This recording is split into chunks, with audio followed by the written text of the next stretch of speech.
আসসালামু আলাইকুম। বাংলাদেশ বেতার, গোপালগঞ্জ। খবর পড়ছি সুবর্ণা রায়। আজকের পদক্ষেপ আগামীর ন্যায় বিচার সুরক্ষিত হোক, নারী ও কন্যার অধিকার এ প্রতিপাদ্যকে সামনে রেখে নড়াইলে আন্তর্জাতিক নারী দিবস পালিত হয়।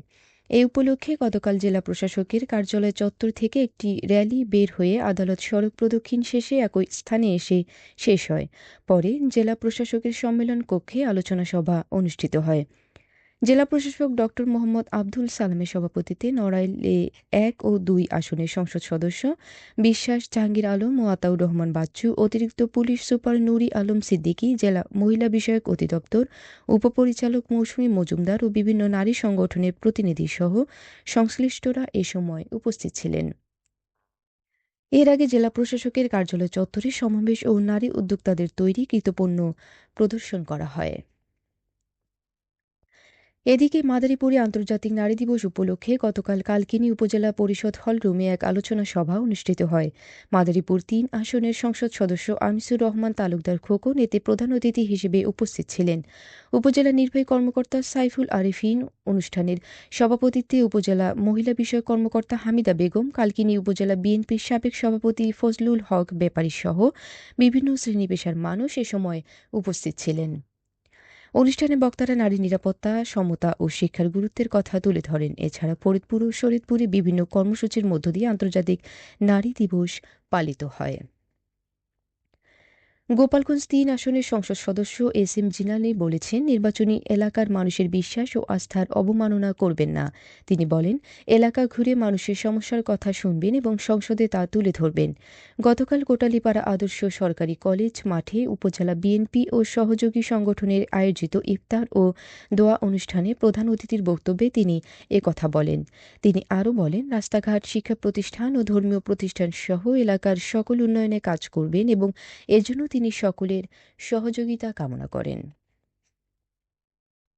মাদারীপুরে স্বাস্থ্যসেবা ও হাসপাতালের কার্যক্রম তদারকিতে গতকাল ২৫০ শয্যা বিশিষ্ট জেলা হাসপাতাল ও জেলা পশু হাসপাতাল পরিদর্শন করেন মাদারীপুর-২ আসনের সংসদ সদস্য ও জেলা বিএনপির সদস্য সচিব জাহানদার আলী মিয়া।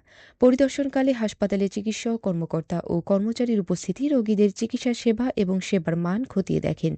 এ সময় তিনি হাসপাতালে রোগীদের সঙ্গে কথা বলে তাদের সমস্যা সম্পর্কে জানেন এবং অনিয়ম বা দুর্নীতির সঙ্গে জড়িতদের কড়া হুঁশিয়ারি দেন।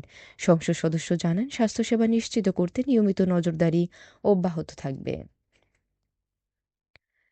বাংলাদেশ জুয়েলার্স অ্যাসোসিয়েশন ফরিদপুর জেলা শাখার উদ্যোগে ফরিদপুর-৩ আসনের নবনির্বাচিত সংসদ সদস্য চৌধুরী নায়াব ইউসুফকে সংবর্ধনা দেওয়া হয়েছে। গতকাল বিকেলে শহরের অম্বিকা মেমোরিয়াল হলে এ অনুষ্ঠানের আয়োজন করা হয়।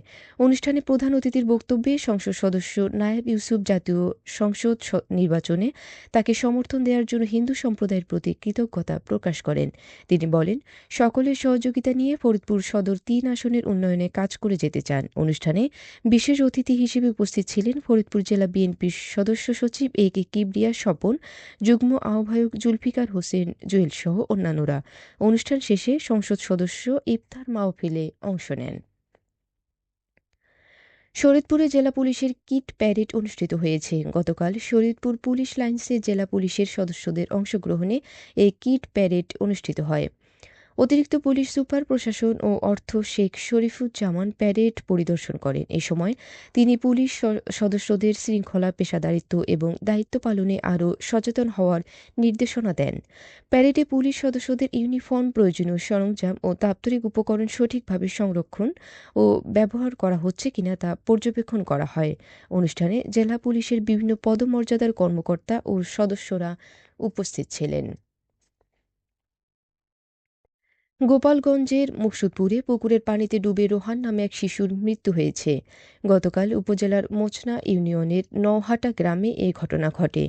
পুলিশ জানায়, শিশু রোহান সকালে বাড়ির পাশে পুকুরে অন্যান্য শিশুদের সঙ্গে খেলতে গিয়ে অসাবধানতাবশত পানিতে তলিয়ে যায়। এ সময় অন্য শিশুদের চিৎকার শুনে স্থানীয়রা তাকে পানির নিচ থেকে উদ্ধার করে দ্রুত মুকসুদপুর উপজেলা স্বাস্থ্য কমপ্লেক্সে নিয়ে গেলে কর্মরত চিকিৎসক তাকে মৃত ঘোষণা করেন। এদিকে নড়াইলে কালী উপজেলার চাচুড়ি ইউনিয়নের কালডাঙ্গা গ্রামে ট্রলির ধাক্কায় লিমন নামে এক শিশু নিহত হয়েছে।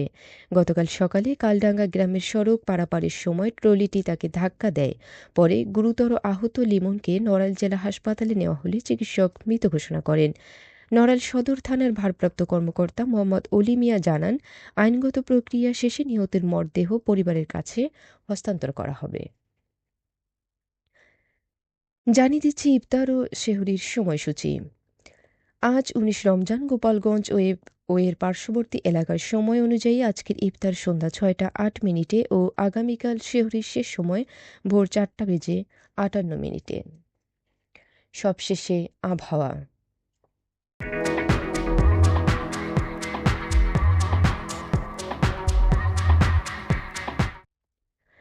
আজ বেলা ১টা পর্যন্ত দেশের অভ্যন্তরীণ নদীবন্দর সমূহের জন্য আবহাওয়ার পূর্বাভাসে বলা হয়েছে, চট্টগ্রাম, ময়মনসিংহ ও সিলেট অঞ্চলসমূহের উপর দিয়ে পশ্চিম অথবা উত্তর পশ্চিম দিক থেকে ঘন্টায় ৪৫ থেকে ৬০ কিলোমিটার বেগে অস্থায়ীভাবে দমকা অথবা ঝড়ো হাওয়া সহ বৃষ্টি অথবা বজ্রবৃষ্টি হতে পারে। এসব এলাকার নদীবন্দর সমূহকে ১ নম্বর সতর্ক সংকেত দেখাতে বলা হয়েছে। খবর শেষ হলো।